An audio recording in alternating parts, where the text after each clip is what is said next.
Captain അല്ലെങ്കിൽ chief എഞ്ചിനീയറായിട്ട് ഷിപ്പിൻ്റെ ബ്രിഡ്ജിൽ നിൽക്കുമ്പോൾ കിട്ടുന്ന ആ ഒരു സെൽഫ് കോൺഫിഡൻസ്.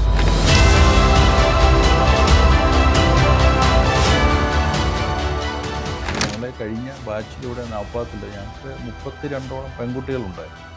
അവരൊക്കെ എന്തുകൊണ്ടാണ് ഇതിലേക്ക് വരുന്നത്? ആണുങ്ങളാണല്ലോ പാത തെളിച്ചങ്ങ് പോകുന്നത്, പിന്നെ ലേഡീസ് ഫോളോ ചെയ്യുവാണ്. ഞാൻ ഈ കയ്യിലിട്ടിരിക്കുന്ന വാച്ച് ഉണ്ടല്ലോ, ഇതുപോലെ ഇട്ടുകൊണ്ട് ഡെക്കിൽ അങ്ങനെയുള്ള ഷിപ്പിൽ പോകാൻ പറ്റില്ല. ഇപ്പോൾ ഒരു ഓപ്പറേഷൻ ടേബിളിൽ ഒരു ഡോക്ടർ സർജറി നടത്തുമ്പോഴോ പുള്ളിക്ക് ഇൻസ്റ്റാഗ്രാം നോക്കിക്കൊണ്ടിരിക്കാൻ പറ്റൂ? ഇല്ല. മർച്ചൻ്റ് നേവി എന്ന് പറഞ്ഞു കഴിഞ്ഞാൽ അതിൽ ഏകദേശം ഇന്ത്യൻ ആർമി അല്ലെങ്കിൽ നേവി എയർഫോഴ്സിൽ പോകുന്ന പോലെയുള്ളൊരു ഫിറ്റ്നസ് ലെവൽ വേണമെന്നാണ് ഒരു ധാരണ. കഴിഞ്ഞ ദിവസം ഇവിടെ റീല് കാണിച്ചാണ്, മറ്റേ ഈ കപ്പലെ കിടക്കുമ്പോഴത്തേന് അങ്ങോട്ടും ഇങ്ങോട്ടും പോയി അത് കിടന്ന് ഉറങ്ങുമ്പോഴത്തേന് അവിടെ അടിക്കുന്നു, തിരിച്ച് ഇവിടെ അടിക്കുന്നു. എന്നോടൊരാൾ ചോദിച്ചാൽ, ക്യാപ്റ്റൻ ഇത് എപ്പോഴും ഈ വീല് പിടിച്ചുകൊണ്ട് 24 മണിക്കൂറും എങ്ങനെ ഉറങ്ങാതിരിക്കുന്നത്? എന്നോടൊരാൾ ചോദിച്ചാൽ, ഇപ്പോൾ കേരളത്തിൽ ഇപ്പോൾ ഏറ്റവും ലേറ്റസ്റ്റ് ആയിട്ട് വരുന്ന എന്താണ് ഓപ്പറേഷൻ തൂഫാൻ. തൂഫാനെ ഹിന്ദിയിൽ പറയുന്നത് കൊടുങ്കാറ്റെന്നാണ്, അതുകൊണ്ടായിരിക്കും ആ പേര് വന്നിരിക്കുന്നത്. ക്യാപ്റ്റൻ എപ്പോഴും അവിടെ ഒരു ബൈനോക്കുലറും പിടിച്ച് വീലും പിടിച്ചുകൊണ്ടിരിക്കുകയല്ല ക്യാപ്റ്റൻ്റെ ജോലി. ഇപ്പോഴത്തെ തലമുറയ്ക്ക് അറിയാമോ എന്ന് എനിക്കറിയില്ല. മനസ്സിലായല്ലോ ഞാൻ പറഞ്ഞത്?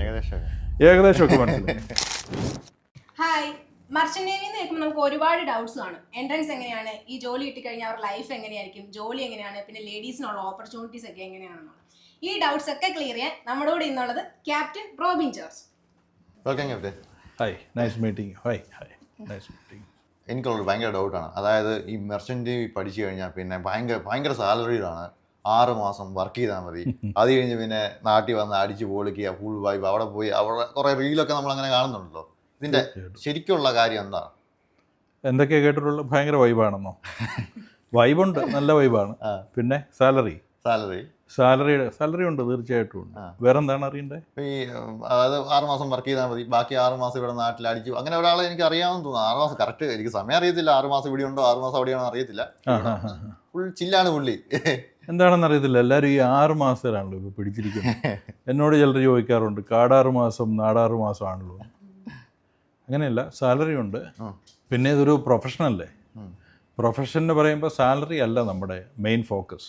അപ്പം ഇപ്പോഴത്തെ കുട്ടികൾക്ക് ഒരു 17-ാമത്തെ വയസ്സ് അല്ലെ 18-ാമത്തെ വയസ്സിൽ ഇവർ ഈ സോഷ്യൽ മീഡിയ, റീല്, യൂട്യൂബ് ഇതൊക്കെ കണ്ടിട്ട് ഇവരുടെ ആദ്യത്തെ വിചാരം മർച്ചൻ്റ് നേവി പോകൂ, കപ്പലിൽ പോകൂ, ഇഷ്ടംപോലെ പൈസ ഉണ്ടാക്കൂ, ആ ഒരു വിചാരത്തിലാണ് ഇപ്പോൾ കുട്ടികൾ വരുന്നത്.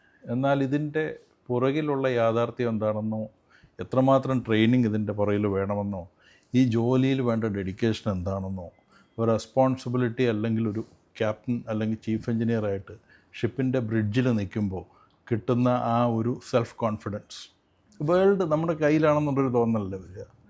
മില്യൺസ് ഓഫ് ഡോളേഴ്സ് വാല്യൂ ഉള്ള ഒരു ഷിപ്പ്, 10, 2000, 3000 ഒക്കെ ഉള്ള പാസഞ്ചേഴ്സുള്ള ഒരു ക്രൂസ് ഷിപ്പ്, അവരുടെ എല്ലാം റെസ്പോൺസിബിലിറ്റി ഒരു ക്യാപ്റ്റൻ്റെ കയ്യിലാണ്. That is reward, not the money. യങ്സ്റ്റേഴ്സിൻ്റെ ഒക്കെ ഒരു വിചാരം എനിക്ക് തോന്നുന്നു ഒരു ക്രൂസ് ട്രിപ്പ് പോകുന്ന മാതിരിയായിരിക്കും. അതെ. ഇപ്പോഴത്തെ ഞാൻ പറഞ്ഞല്ലോ, ഈ റീല് യൂട്യൂബൊക്കെ കണ്ടു കഴിയുമ്പോഴത്തേനും കുട്ടികളുടെ വിചാരം ക്രൂസ് ഷിപ്പിൽ പോകുന്ന പോലെ.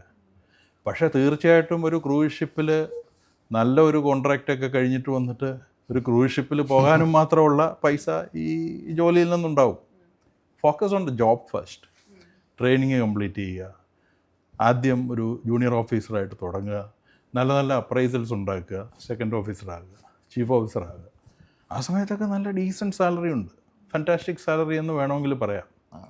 പക്ഷേ എന്താ ക്യാപ്റ്റൻ പറഞ്ഞു വരുന്നത്, അപ്പോൾ അതായത് ആ ഒരു ടൈമൊക്കെ ആകുമ്പോഴായിരിക്കും, അതായത് ഇയർലി ഒരു 6 മാസം അല്ലെങ്കിൽ 7 മാസം കഴിയുമ്പോഴത്തേന് വരിക, ബാക്കി പെയ്ഡ് ലീവ് ആയിരിക്കും. അങ്ങനെയൊക്കെ എനിക്ക് കേട്ടിട്ടുണ്ട്, അതുകൊണ്ട് ഞാൻ ചോദിക്കുന്നതാണ്. പെയ്ഡ് ലീവ് എന്ന് പറയുന്നത് തീർച്ചയായിട്ടും നല്ല, ഇത് 2 രീതിയിൽ ചെയ്യാം. പെയ്ഡ് ലീവ് എന്ന് പറഞ്ഞു കഴിഞ്ഞാൽ, ഇപ്പോൾ നീരജിന് ലെറ്റ്സ് സേ ഒരു പർട്ടിക്കുലർ സാലറി ആണെങ്കിൽ, അപ്പോൾ അത് 50 പകുതി കട്ട് ചെയ്തിട്ട് ലീവിലിരിക്കുമ്പോൾ പകുതി വെച്ച് കണ്ടിന്യൂസ് ആയിട്ട് തന്നു പോകാം. അപ്പോൾ അത് വെച്ചുണ്ടാകുന്നത്, കമ്പനിക്കുണ്ടാകുന്നതും നീരജിനുണ്ടാകുന്നതുമായിട്ടുള്ളൊരു ഗുണം, you are continuously on employment, ഒരു കോൺട്രാക്ട് ബേസ് അല്ല. അപ്പോൾ കമ്പനിയോടൊരു കമ്മിറ്റ്മെൻ്റ് ഉണ്ട്. അപ്പോൾ നീരജിനും വേറെ ജോലി നോക്കി പോകേണ്ട കാര്യമില്ല. അപ്പോൾ അങ്ങനെയാണ് മിക്ക നല്ല ഷിപ്പിംഗ് കമ്പനികളും ചെയ്യുക. പിന്നെ ഈ ഒരു ഫീൽഡിൽ എന്താണെന്ന് ചോദിച്ചു കഴിഞ്ഞാൽ ഓപ്പർച്യൂണിറ്റീസ് ധാരാളമുണ്ട്. നമ്മൾ ഒരു കമ്പനിയിൽ തന്നെ തുടരേണ്ട ആവശ്യം ചിലർക്കില്ല. ചിലർ കരിയർ ബിൽഡിംഗ് ആയിരിക്കും, ആ ഒരു ട്രേഡ് അനുസരിച്ചായിരിക്കും. ഉദാഹരണം ഇപ്പം IMU CET ഒക്കെ എഴുതി DNS ആയിട്ട്, ഞാൻ ഒരു ഉദാഹരണം പറയുന്നതേ ഉള്ളൂ, DNS ആയിട്ടൊരു കുട്ടിക്ക് സെലക്ഷൻ കിട്ടി. ആദ്യം ഒരു പ്രീമിയം കമ്പനിയിൽ കിട്ടി എന്ന് വരില്ല ഒരു പക്ഷേ. അപ്പം അങ്ങനെയുള്ളൊരു കുട്ടിയുടെ മനസ്സിലുള്ള ആഗ്രഹം ലോകത്തിലെ ഏറ്റവും ബെസ്റ്റ് കമ്പനിയിൽ ജോലി ചെയ്യണമെന്നായിരിക്കും. അപ്പോൾ അവൻ അല്ലെ അവളുടെ മനസ്സിൽ ഈ ഒരു കമ്പനിയിൽ നിന്ന് ജോലി ചെയ്യുന്നത് പോരാ, ഒരു 2 കോൺട്രാക്റ്റൊക്കെ പോയി എക്സ്പീരിയൻസ് ആയി കഴിയുമ്പോൾ അടുത്ത വലിയൊരു കമ്പനിയിലേക്ക് പോകണമെന്നുള്ള ആഗ്രഹം തീർച്ചയായിട്ടും കുട്ടികൾക്കുണ്ടാകും. അപ്പോൾ ഷിപ്പിങ്ങിൽ എപ്പോഴും ഈ ഒരു ക്രൂ മൈഗ്രേഷൻ എന്ന് പറയുന്നൊരു റിയാലിറ്റി ഉണ്ട്. നല്ല കമ്പനികൾ ഓഫീസേഴ്സിനെയും ക്രൂവിനെയും റീറ്റെയിൻ ചെയ്യും. അവരുടെ കൂടെയുള്ള ആളുകൾ വേറെ എങ്ങോട്ടും പോവില്ല. നമുക്കൊരല്പം പെർക്സ് കുറവാണെന്ന് തോന്നുമ്പോഴാണ് ഇവിടെ നിന്ന് നിർത്തി വേറൊരു സ്ഥലത്തേക്ക് പോകും. ഇവൾക്ക് ഭയങ്കര ആഗ്രഹം, 32 വയസ്സായി, ഏതാ ബർസിന് പോകാല്ലേ ചോദിക്കേ. ലേഡീസിന് ശരിക്കും പോകാൻ പറ്റുമോ? ലേഡീസിന് പോകാൻ പറ്റുമോ? നല്ല ചോദ്യമായല്ലോ.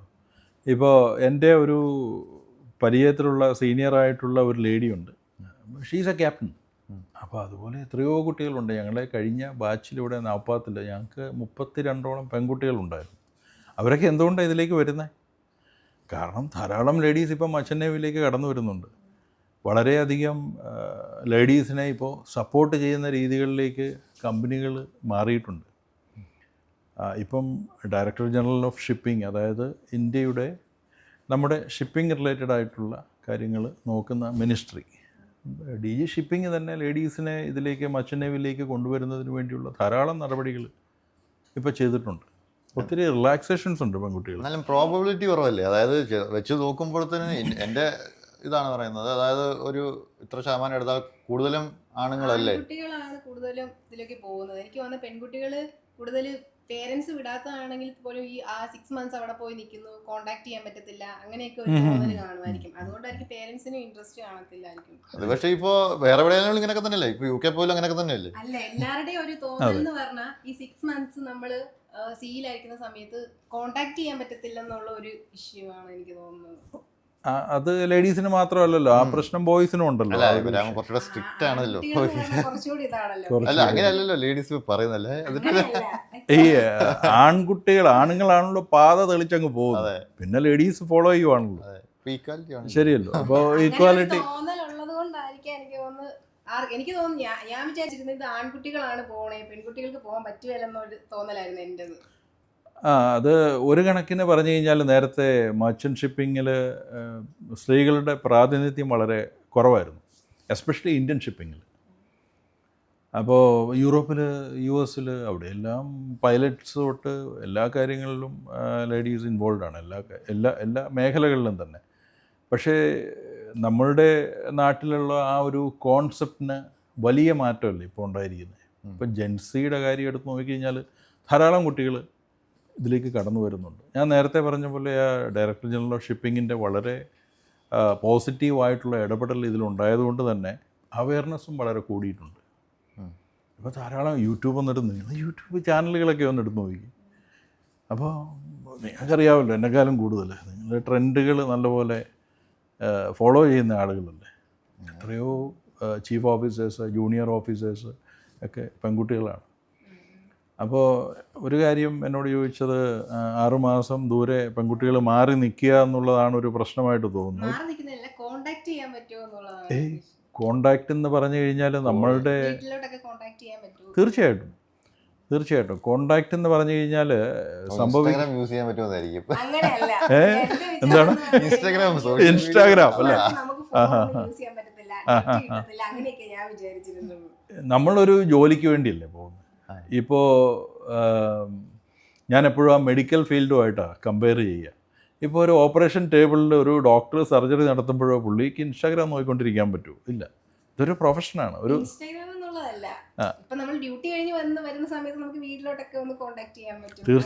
തീർച്ചയായിട്ടും ഇത് 24 മണിക്കൂറും ജോലിയല്ലല്ലോ, നമുക്ക് ക്വാളിറ്റി സമയമുണ്ടല്ലോ. അപ്പോൾ വിളിക്കാനുള്ള സൗകര്യങ്ങൾ എല്ലാം ഉണ്ട്. സ്റ്റാർലിങ്ക് കണക്ഷനല്ലേ ഇപ്പം മിക്ക ഷിപ്പുകളിലും ഉള്ളത്. സ്റ്റാർലിങ്ക് ഉണ്ട്. ഡേറ്റ പണ്ട് വളരെ റെസ്ട്രിക്റ്റഡ് ആയിരുന്നു. ഇപ്പോൾ സ്റ്റാർലിങ്ക് അതുപോലെ തന്നെ നൂതനമായിട്ടുള്ള ഡേറ്റ സംവിധാനങ്ങളൊക്കെ വന്നതുകൊണ്ട് നമുക്ക് ആവശ്യത്തിന് ഡേറ്റയൊക്കെ കിട്ടും. But your job is first. ജോലി കഴിഞ്ഞിട്ട് അതിന് ബാക്കി നമുക്ക് ക്വാളിറ്റി സമയം കിട്ടും. പിന്നെ ഞാൻ LPG ടാങ്കേഴ്സിലാണ് സെയിൽ ചെയ്തുകൊണ്ടിരിക്കുന്നത്. അപ്പോൾ ഈ ടാങ്കറിൽ വർക്ക് ചെയ്യുന്നവർക്കറിയാം, അവർക്കൊരു സേഫ് സോണുണ്ട്. ആ ഏരിയയിൽ മാത്രമേ നമുക്ക് ഈ ഫോൺ പോലെയുള്ള വസ്തുക്കൾ ഉപയോഗിക്കാൻ പറ്റുള്ളൂ. ഞാൻ ഈ കയ്യിലിട്ടിരിക്കുന്ന വാച്ച് ഉണ്ടല്ലോ, ഇതുപോലെ ഇട്ടുകൊണ്ട് ഡെക്കിൽ അങ്ങനെയുള്ള ഷിപ്പിൽ പോകാൻ പറ്റില്ല. കാര്യം ഇതുമൂലം സ്പാർക്ക് ഉണ്ടാവാം. സേഫ്റ്റി ആണല്ലോ പ്രധാനം. അതുകൊണ്ടാണ് മർച്ചൻ്റ് ഷിപ്പിംഗ് ഇത്ര സേഫായിരിക്കുന്നതും ഇതുപോലെയുള്ള ട്രെയിനിങ്ങിൽ കൂടി ആൾക്കാരെ മർച്ചൻ്റ് നേവിയിലേക്ക് എടുക്കുന്നതും. നേരത്തെ പറഞ്ഞല്ലോ, നാട്ടിലുള്ളവർക്കൊരു വിചാരം ഉണ്ടെന്ന് പറഞ്ഞില്ലേ, ആർക്കും പോകാമെന്നുള്ളത്. ആർക്കും പോകാമെന്നുള്ളതല്ല, ഈ ട്രെയിനിങ് എല്ലാം പൂർത്തിയാക്കി വളരെ കോമ്പറ്റീറ്റീവ് ആയിട്ടുള്ള എക്സാംസൊക്കെ പാസ്സായി ഒരു സേഫ്റ്റി അവയർനെസ് ഒക്കെ വരുത്തിയതിന് ശേഷമാണ് ഒരാൾ ഓഫീസറാകുന്നത്. അപ്പോൾ ശരിക്കും ഈ ഒരു ഫീൽഡിലേക്ക് വരാനായിട്ട് ലേഡീസിന് എത്രത്തോളം ഫിറ്റ്നസ് ഒക്കെ നോക്കണം? ലൈക്ക് വെയിറ്റും ഹൈറ്റും ഒക്കെ. ലേഡീസിൻ്റെ ഫിറ്റ്നസ് എന്ന് പറഞ്ഞാൽ ഒരു മിസ്കൺസെപ്ഷൻ ഉള്ളത്, മർച്ചൻ്റ് നേവി എന്ന് പറഞ്ഞു കഴിഞ്ഞാൽ അതിൽ ഏകദേശം ഇന്ത്യൻ ആർമി അല്ലെങ്കിൽ നേവി എയർഫോഴ്സിൽ പോകുന്ന പോലെയുള്ളൊരു ഫിറ്റ്നസ് ലെവൽ വേണമെന്നാണ് ഒരു ധാരണ. ഉള്ളത് നല്ലതാണ്, പക്ഷേ നമ്മളുടെ ഇവിടെ എൻ്റെ അഭിപ്രായത്തിൽ യു ആർ ഫിറ്റ്. ഒറ്റ നോട്ടത്തിൽ നമുക്ക് പറയാം. പ്രായമുണ്ട്.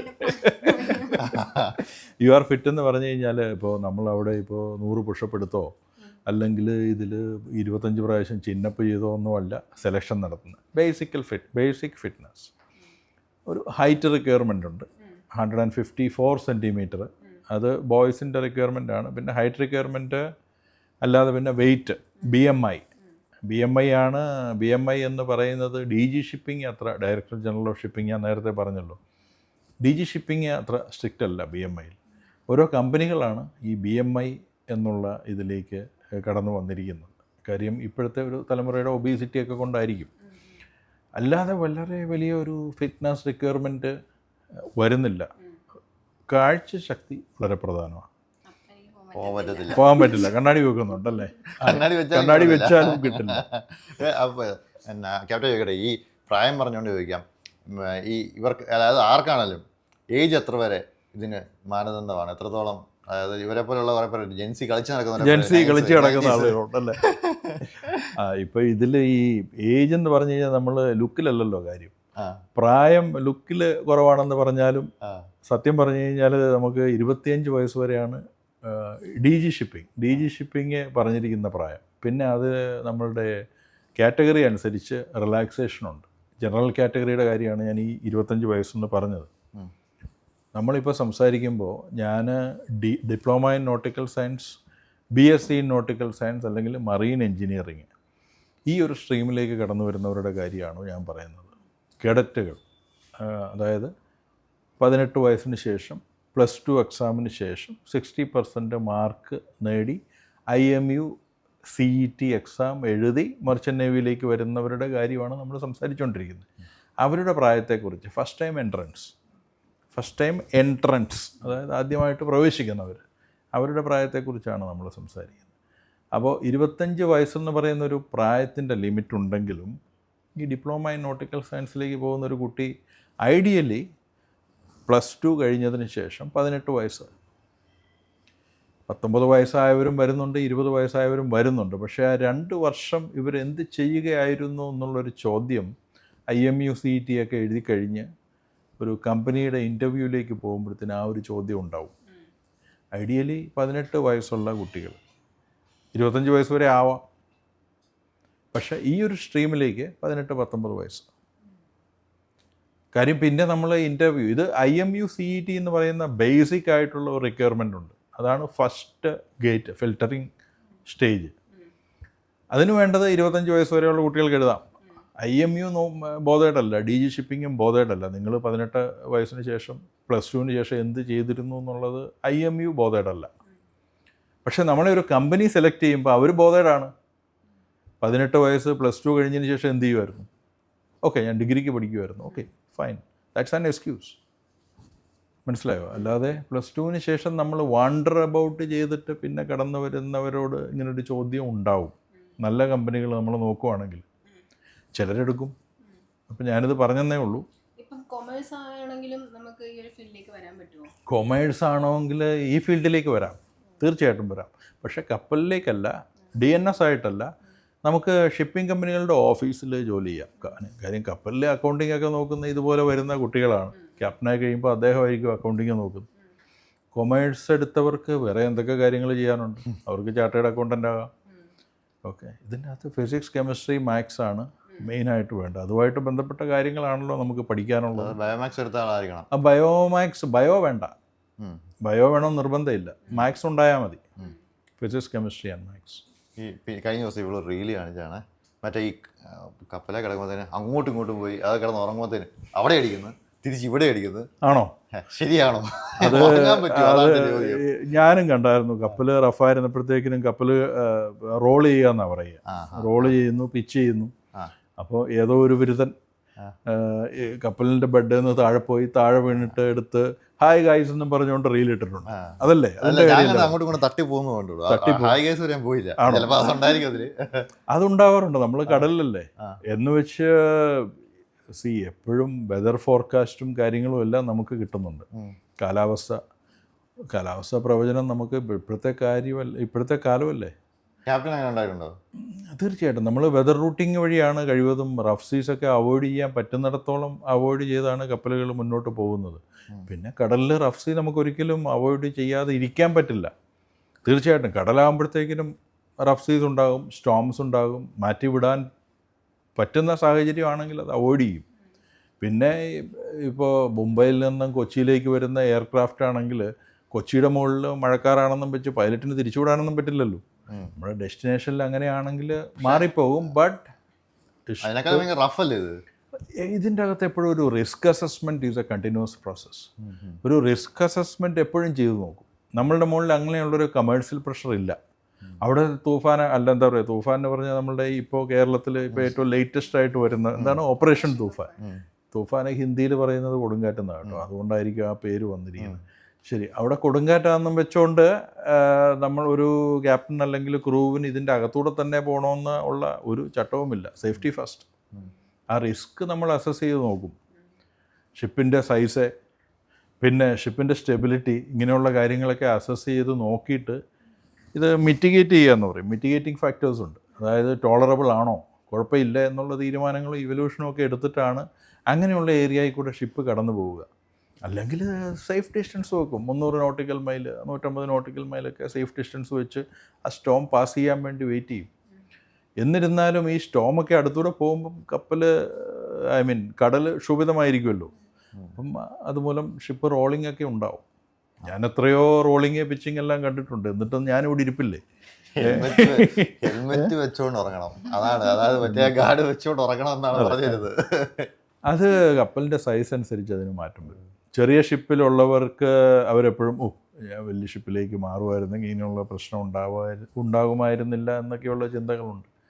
അതൊരു ആദ്യം നമ്മൾ ജോയിൻ ചെയ്തൊരു 3-4 മാസം കൊണ്ട് നമ്മൾ സീസൺഡ് ആവും, ശീലമാകും, നമ്മൾ സീമനാകും. ആരാണെന്ന് പറഞ്ഞാലും സീമനാകും. ആദ്യമൊക്കെ നമ്മൾ കയറുമ്പോൾ ചെറിയ വോമിറ്റിങ് പ്രശ്നങ്ങളൊക്കെ ഉണ്ടാവും, അതെല്ലാം മാറും.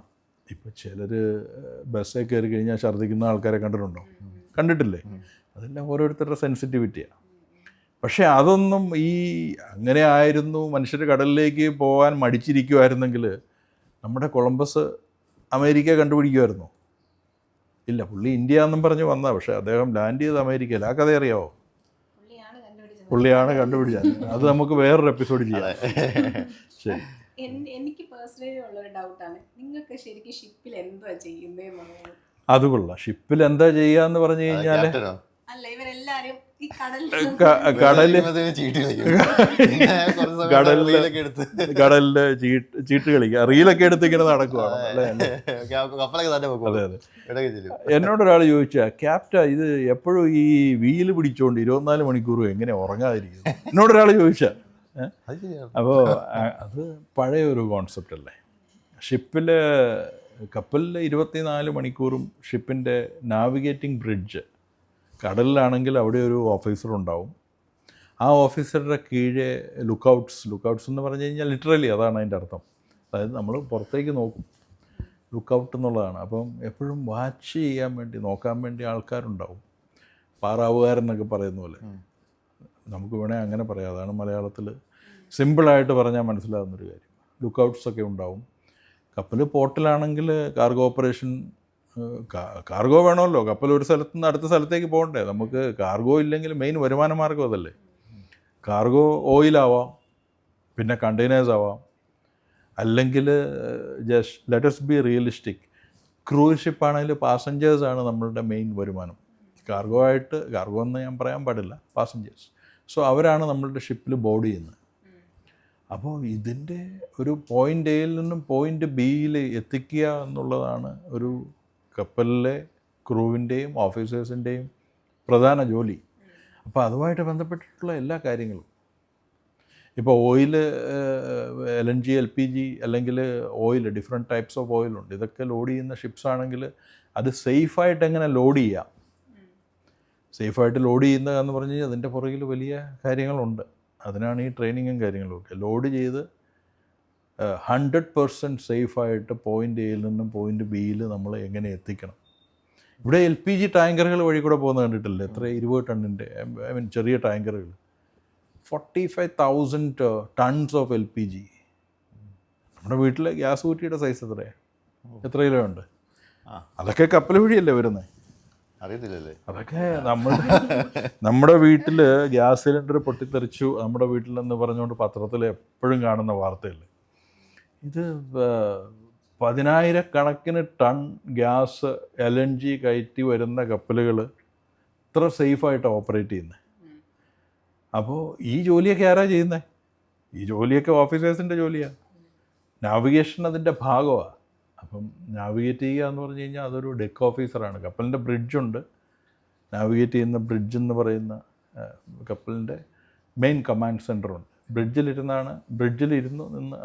ആ ബ്രിഡ്ജിൽ നിന്നാണ് നാവിഗേറ്റ് ചെയ്യുക, കപ്പൽ നാവിഗേറ്റ് ചെയ്യുക. ക്യാപ്റ്റൻ എപ്പോഴും അവിടെ ഒരു ബൈനോക്കുലറും വീലും പിടിച്ചുകൊണ്ടിരിക്കുകയല്ല ക്യാപ്റ്റൻ്റെ ജോലി. ഒരു നോർമൽ ക്രൂ മെമ്പറിന്റെ ഒരു ഡേ എങ്ങനെയായിരിക്കും?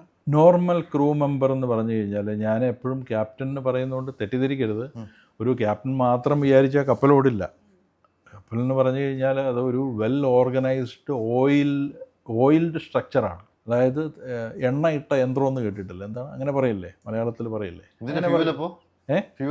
ഫ്യൂവലല്ല, എണ്ണ ഇട്ട യന്ത്രം എന്ന് പറയത്തില്ലേ, അങ്ങനെ പറയാറില്ലേ? അല്ല, ഞാൻ ചോദിക്കുന്നത് ഫ്യൂവലാണ് ഓടുന്നത് ഫ്യൂവലാണ്, അത് വേറെ. അതിലേക്ക് ഞാൻ വരാം.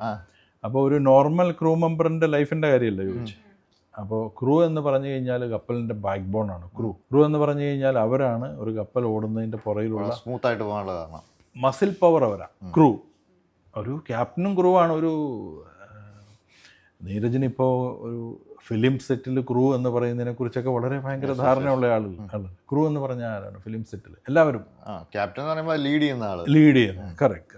അതാണ് അതിൻ്റെ ഒരു അനലോജി എന്ന് പറയുന്നത്. അപ്പോൾ ഒരു നോർമൽ ഒരു ഓഫീസറിൻ്റെ കാര്യം പറയാം, അല്ലെങ്കിൽ ഇപ്പം ഈ ട്രെയിനീസായിട്ട് വരുന്ന കുട്ടികളുടെ കാര്യം പറയാം.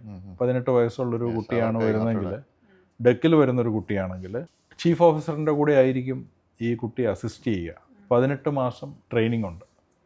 അത് 6 മാസം വെച്ചാണ് ട്രെയിനിങ് കംപ്ലീറ്റ് ചെയ്യുക. അപ്പോൾ ചീഫ് ഓഫീസറിൻ്റെ കൂടെ അസിസ്റ്റ് ചെയ്യുക. ചീഫ് ഓഫീസറിൻ്റെ ജോലി തുടങ്ങുന്നത് കടലിലാണെങ്കിൽ രാവിലെ 4 മണിക്ക് തുടങ്ങും. നാവിഗേഷനാണ് 4 മണി തൊട്ട് 8 മണി വരെ, 4 മണിക്കൂർ. അപ്പോൾ ആ 8 മണി വരെ ചീഫ് ഓഫീസറിനെ അസിസ്റ്റ് ചെയ്യുക. ആ സമയത്ത് ചീഫ് ഓഫീസർ എന്ന് പറഞ്ഞാൽ ക്യാപ്റ്റൻ്റെ തൊട്ട് താഴെയുള്ള ആളാണ്. അദ്ദേഹമാണ് ഈ കേഡറ്റിനെ ട്രെയിൻ ചെയ്യുന്നത്. ഞാൻ ഡെക്ക് കേഡറ്റിൻ്റെ കാര്യമാണ് പറയുന്നത് കേട്ടോ. അതായത് DNS, BSc നോട്ടിക്കൽ സയൻസ് എടുത്ത് ഷിപ്പിൽ വരുന്ന ഒരു കുട്ടിയുടെ കാര്യമാണ് പറഞ്ഞത്. എഞ്ചിനീയറുടെ കാര്യമല്ല പറഞ്ഞത്. ഞാൻ പറയാം, തീർച്ചയായിട്ടും അതിലേക്ക് കടന്നു വരാം. അപ്പോൾ ചീഫ് ഓഫീസർ, കപ്പലിൻ്റെ എക്സിക്യൂട്ടീവ് ഓഫീസറാണ് ഒരു ട്രെയിനിയെ ട്രെയിൻ ചെയ്യുക, അല്ലാതെ ജൂനിയർ ഓഫീസേഴ്സ് അല്ല. അപ്പോൾ അദ്ദേഹത്തിൻ്റെ മെൻറ്റർഷിപ്പിൽ ക്യാപ്റ്റൻ്റെ ഡയറക്റ്റ് മേൽനോട്ടത്തിലാണ് ട്രെയിനിങ് നടക്കുക. അപ്പോൾ ഈ 4 to 8 ചീഫ് ഓഫീസറിൻ്റെ കൂടെ ഡ്യൂട്ടിയിലേക്ക് കടന്നു വരുന്നു. പിന്നെ ബ്രേക്ക്ഫാസ്റ്റൊക്കെ കഴിച്ച് ചീഫ് ഓഫീസർ 12 മണി വരെ കപ്പലിൻ്റെ ബാക്കി കാര്യങ്ങൾ നോക്കാൻ വേണ്ടി താഴെ ഉണ്ടാവും. ക്രൂവിൻ്റെ കാര്യങ്ങൾ, മെയിൻ്റനൻസ്. അപ്പോൾ ഈ കേഡറ്റ് ചീഫ് ഓഫീസറിൻ്റെ കൂടെ ആ 4 മണിക്കൂറുകൂടെ സമയം ചിലവിടും. അങ്ങനെ 10-18 മാസം എക്സിക്യൂട്ടീവ് ഓഫീസറിൻ്റെ കൂടെ, ചീഫ് ഓഫീസറിൻ്റെ കൂടെ ചിലവിട്ടാണ് ജൂനിയർ ഓഫീസർ റാങ്കിലേക്ക് കടന്നു വരിക. പിന്നെ ലഞ്ച് കഴിക്കാൻ പോകും. ലഞ്ച് കഴിക്കാൻ പോയി കഴിഞ്ഞിട്ട് പിന്നെ ചീഫ് ഓഫീസർ കൊടുത്ത എന്തെങ്കിലുമൊക്കെ പെൻഡിങ് ഡ്യൂട്ടീസ് ഉണ്ടെങ്കിൽ അതൊക്കെ തീർക്കും, റെസ്റ്റ് എടുക്കും. വീണ്ടും ചീഫ് ഓഫീസർ ഒരു 4 മണിയോടെ ബ്രിഡ്ജിൽ വരും. വീണ്ടും ചീഫ് ഓഫീസറിൻ്റെ കൂട്ടത്തിൽ വാച്ച് ചെയ്യുക. ബ്രിഡ്ജ് എന്ന് പറഞ്ഞാൽ കമാൻഡ് ചെയ്യുന്ന കൺട്രോൾ സെൻറ്റർ എന്ന് പറയും. അപ്പോൾ 8 hours ആണ് കടലിൽ വെച്ച് വാച്ച് കീപ്പിംഗ്. അതല്ലാതെ ഒരു 4 മണിക്കൂർ അഡ്മിനിസ്ട്രേറ്റീവ് ജോബ്സ് ചീഫ് ഓഫീസറിനുണ്ടാവും. അപ്പം അങ്ങനെയാണ് ഞാൻ ഒരു നോർമൽ കേഡറ്റിൻ്റെ ഡ്യൂട്ടിയെക്കുറിച്ചാണ് പറഞ്ഞു വരുന്നത്. എൻജിനിലുള്ള കുട്ടിയാണെങ്കിൽ പിന്നെ കപ്പലോടാൻ ഈ ഓഫീസേഴ്സും ക്യാപ്റ്റനും മാത്രം പോരല്ലോ, പ്രൊപ്പല്ലർ ടേൺ ചെയ്യണം. പ്രൊപ്പല്ലർ ടേൺ ചെയ്ത് കഴിഞ്ഞാലേ കപ്പൽ മുന്നോട്ട് പോവുള്ളൂ. അതാരാ നോക്കുന്നത്? Engine department. അപ്പോൾ ഞാൻ നേരത്തെ പറഞ്ഞു കപ്പലിൻ്റെ ക്രൂ ഉണ്ട്, അവരാണ് muscle behind moving the ship. Crew കഴിഞ്ഞ് പിന്നെ ഓഫീസേഴ്സ് ഉണ്ട്. ഓഫീസേഴ്സിൽ എൻജിനീയേഴ്സും ഉണ്ട്, ഡെക്ക് ഓഫീസേഴ്സും ഉണ്ട്. അപ്പോൾ എൻജിനീയേഴ്സ് ചീഫ് എൻജിനീയറിൻ്റെ ലീഡർഷിപ്പിലാണ് engine room, engine department. Technical department മുഴുവൻ ചീഫ് എൻജിനീയറിൻ്റെ ലീഡർഷിപ്പിലാണ്. ഒരു ഫാക്ടറിയിലെ ഒരു ടെക്നിക്കൽ ഡയറക്ടർ അല്ലെങ്കിൽ ടെക്നിക്കൽ മാനേജർ എന്ന് പറയുന്ന ആ ഒരു പൊസിഷനാണ് ചീഫ് എൻജിനീയർക്കുള്ളത്. അപ്പോൾ ചീഫ് എൻജിനീയറിൻ്റെ കൂടെ ഉള്ളവരാണ് എൻജിൻ റൂമിൽ അസിസ്റ്റ് ചെയ്യുക. ഈ ഡെക്കും എൻജിനും തമ്മിലുള്ളൊരു പ്രധാന വ്യത്യാസം എന്താണെന്ന് ചോദിച്ചു കഴിഞ്ഞാൽ, ഈ ഡെക്കിലുള്ളവരെപ്പോഴും ഫുൾ ടൈം പാറാവുകാരൻ്റെ ജോലിയുണ്ട്. പാറാവെന്ന് പറയുന്നത് ഇപ്പോഴത്തെ തലമുറയ്ക്ക് അറിയാമോ എന്ന് എനിക്കറിയില്ല. മനസ്സിലായല്ലോ ഞാൻ പറഞ്ഞത്? ഏകദേശമൊക്കെ മനസ്സിലായി. കപ്പലിൻ്റെ നാവിഗേഷനും ഇത് വേറെ അപകടം കംപ്ലീറ്റ് ഒരു ഓവറോൾ കൺട്രോളും വ്യൂവും ബ്രിഡ്ജ് വാച്ച് കീപ്പറിനാവും. എൻജിനീയേഴ്സ് വർക്ക് ചെയ്യുന്നത് അവർ രാവിലെ ഒരു 7 മണി 8 മണി, depends on the type of the ship. അവർ എൻജിൻ റൂമിൽ അവരെല്ലാവരും കൂടെ ഓരോരുത്തർക്കും, സെക്കൻഡ് എൻജിനീയർക്കാണ് മെയിൻ എൻജിൻ, അതായത് കപ്പലിൻ്റെ പ്രധാനപ്പെട്ട എൻജിൻ. അതാണ് കപ്പലിൻ്റെ മുന്നോട്ട് പ്രൊപ്പല്ലർ എന്ന് പറഞ്ഞു കഴിഞ്ഞാൽ ഈ ബോട്ടിൻ്റെ പങ്കാന്നൊക്കെ പറയുന്ന അതാണ് propeller. Main engine second engineer എന്ന് പറയുന്ന സീനിയർ മോസ്റ്റ് എൻജിനീയർ. ചീഫ് ഓഫീസറിനെ പോലെ തന്നെ ഈക്വലൻ്റ് റാങ്കിലുള്ള ആളാണ് സെക്കൻഡ് എൻജിനീയർ. ചീഫ് എൻജിനീയറിന് എൻജിൻ റൂമിൻ്റെ കംപ്ലീറ്റ് മേൽനോട്ടം. അപ്പോൾ ആ സെക്കൻഡ് എൻജിനീയർ ഉണ്ടാവും, തേർഡ് എൻജിനീയർ ഉണ്ടാവും, ഫോർത്ത് എൻജിനീയർ ഉണ്ടാവും, ജൂനിയർ എൻജിനീയേഴ്സ് ഉണ്ടാവും, പിന്നെ ക്രൂ മെമ്പേഴ്സ് ഉണ്ടാവും. അതായത് ഫിറ്റർ വെൽഡിങ് ജോലിയൊക്കെ അദ്ദേഹം ഫിറ്ററാണ് ചെയ്യേണ്ടത്. അത്യാവശ്യം ഒരു കടലിൻ്റെ നടുക്ക് വെച്ച് ഒരു കപ്പലിന് ഒരു സാങ്കേതികമായിട്ട് ടെക്നിക്കൽ ഇഷ്യൂസ് ഉണ്ടായിക്കഴിഞ്ഞാൽ അതെല്ലാം സോൾവ് ചെയ്യാനുള്ള സ്പെയർ കാര്യങ്ങളെല്ലാം അതിലുണ്ടാവും. കേപ്പബിളായിട്ടുള്ള എൻജിനീയേഴ്സും ഉണ്ടാവും. അപ്പോൾ അവിടെയാണ് ഈ ട്രെയിനിങ്ങിൻ്റെ പ്രസക്തി. ഞാൻ ഡെക്ക് ഓഫീസറിൻ്റെ കാര്യവും പറഞ്ഞു. അതുകൊണ്ടാണ് ഈ പൈസ എന്ന് പറയുന്ന സംഭവം നേരത്തെ പറഞ്ഞില്ലേ, ഈ റീലിൽ കണ്ട പൈസ എല്ലാം വരും. ഈ കേപ്പബിലിറ്റി ഉള്ള ആളാവണം. ആണോ പെണ്ണോ എന്തേലും ആയിക്കോട്ടെ, പണി ചെയ്യണം. പണിയല്ല, അതാണ് അവിടെ ആ പ്രൊഫഷണലിസം കടന്നു വരുമ്പോൾ you will get the money.